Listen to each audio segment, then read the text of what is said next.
Hello friends, இன்றைக்கி நம்ம சேனலில் ஒரு சிம்பிள் அண்ட் டேஸ்டியான வடைக்கறி எப்படி செய்யுதுன்னு பார்க்கலாம்.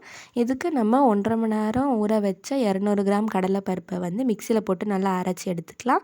இதை ஒரு கடாயில் 2 ஸ்பூன் ஆயில் சேர்த்து நல்லா வறுத்து எடுத்துக்கலாம். இன்னொரு கடாயில் 3 ஸ்பூன் எண்ணெய் சேர்த்துக்கலாம். எண்ணெய் நல்லா காஞ்சதும் அது கூட பட்டை, கிராம்பு, சோம்பு, பிரிஞ்சி இலை இதெல்லாம் சேர்த்துக்கலாம். கூடவே 2 வெங்காயம், 2 பச்சை மிளகாய் சேர்த்து நல்லா வதக்கிக்கலாம். இது கூட கொத்தமல்லி, கருவேப்பிலையும் சேர்த்துக்கலாம். வெங்காயம் சீக்கிரம் வதங்கிறதுக்காக இது கூட நம்ம உப்பு சேர்த்துக்கலாம்.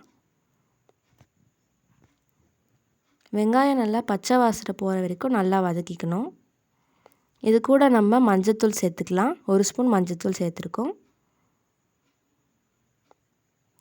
வெங்காயம் நல்லா வதங்கி பச்சை ஸ்மெல் போனதுக்கப்புறம் இது கூட நம்ம 2 தக்காளி சேர்த்துக்கலாம். தக்காளி சேர்த்து வதக்குனதுக்கப்புறம் இது கூட நம்ம 1 ஸ்பூன் இஞ்சி பூண்டு பேஸ்ட் சேர்த்துக்கலாம். இஞ்சி பூண்டு பேஸ்ட் ஏன் ஃபஸ்ட்டே சேர்க்கலைன்னா அது தீஞ்சிடும், அதனால தான் ஃபஸ்ட்டே சேர்க்கல. இதையும் நல்லா வதக்கி விட்டுக்கலாம். தக்காளி, வெங்காயம், இஞ்சி பூண்டு பேஸ்ட் எல்லாம் நல்லா வதங்கினதும் இது கூட நம்ம தேவையான அளவு தண்ணி சேர்த்துக்கலாம். 2 கப் தண்ணி, அதாவது 500 ml தண்ணி எடுத்துக்கிறோம்.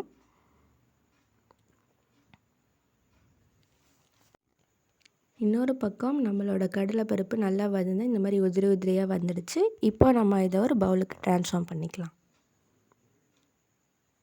இப்போ நம்ம குழம்புல 2 ஸ்பூன் மிளகாய்த்தூள் சேர்த்துக்கலாம்.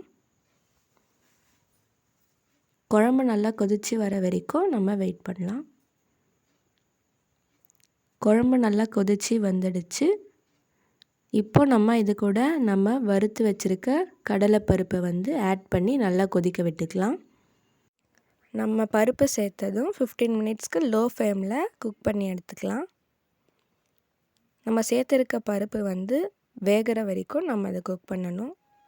அவ்வளோதான் ஃப்ரெண்ட்ஸ், நம்ம வடைக்கறி சூப்பராக ரெடி ஆகிடுச்சு. இதுக்கு நம்ம தோசை சுட்டுக்கலாம்.